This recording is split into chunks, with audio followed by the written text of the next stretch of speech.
Quienes pertenecemos a la bancada de la Revolución Ciudadana hemos sido coherentes con nuestros principios y hemos legislado para y con la gente estos 3 años. Para nosotros la vida de los ecuatorianos ha sido, es y será nuestra prioridad. Por eso, desde el inicio de la emergencia sanitaria, pedimos que se suspenda el pago de la deuda para proteger la vida de los ciudadanos. Pero el gobierno decidió beneficiar a los acreedores de la deuda. Lo dijimos antes y nos ratificamos ahora. Como bancada vamos a pasar de las resoluciones de papel a las acciones de fiscalización y control político.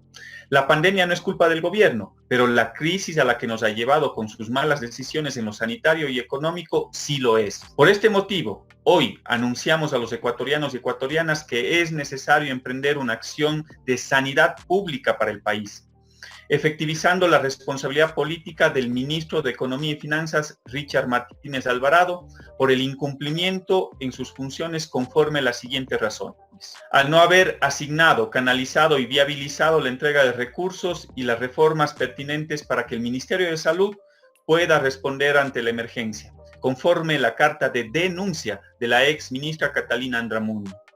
El ministro priorizó los intereses económicos de los tenedores de bonos 2020 pese al pedido de la Asamblea Nacional que en común acuerdo todas las fuerzas políticas, incluyendo la bancada oficialista, el domingo 22 de marzo solicitamos que no se pague la deuda. Tampoco consideraron las declaraciones del presidente del Banco Mundial, que el 23 de marzo exhortó a los líderes del G20 a suspender pagos de la deuda para países pobres. Estas decisiones marcan la diferencia entre la vida y la muerte. El gobierno, en lugar de destinar esos recursos para la atención de personas contagiadas, el 24 de marzo pagó 341 millones de dólares. Nos mintieron. Primero dijeron que habían pagado solo el capital, pero terminaron pagando capital e interés. Incluso hoy salen a la luz, de acuerdo al informe del Banco Central, valores por concepto de deuda externa de 791 millones de dólares, con lo cual se pudo haber adquirido 2 millones de pruebas rápidas y entregar el bono de protección familiar que lo está entregando el gobierno para 3 millones de ecuatorianos durante 3 meses, para fortalecer la medida de aislamiento social. Y de esos valores pagados en marzo, sobrarían incluso 224 millones de dólares, con lo cual se pudo haber adquirido insumos médicos para nuestros hospitales.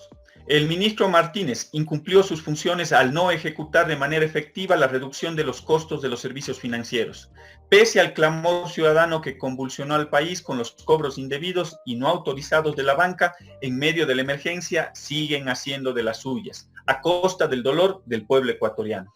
El ministro hizo gala una vez más de sus incumplimientos al haber firmado la carta de intención con el FMI, a espaldas del pueblo ecuatoriano, sin contar debidamente con la autorización del Comité de Deuda y Financiamiento, comprometiendo la soberanía y el destino del país a las imposiciones del Fondo Monetario Internacional, que lo único que ha ocasionado en los países en los cuales ha intervenido es más pobreza y mayor desigualdad social.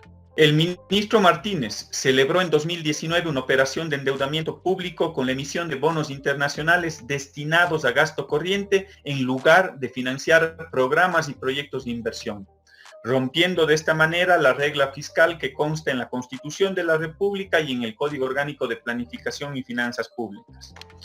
Finalmente, en los últimos días, el ministro Martínez, de manera arbitraria, ha anunciado el recorte presupuestario al Sistema Nacional de Educación, lo cual es evidentemente inconstitucional y significa un grave retroceso para el país en todo sentido. El ministro de Economía y Finanzas, con sus acciones, demuestra que responde a los intereses del FMI y que no es el ministro de Economía que los ecuatorianos necesitamos para superar la crisis.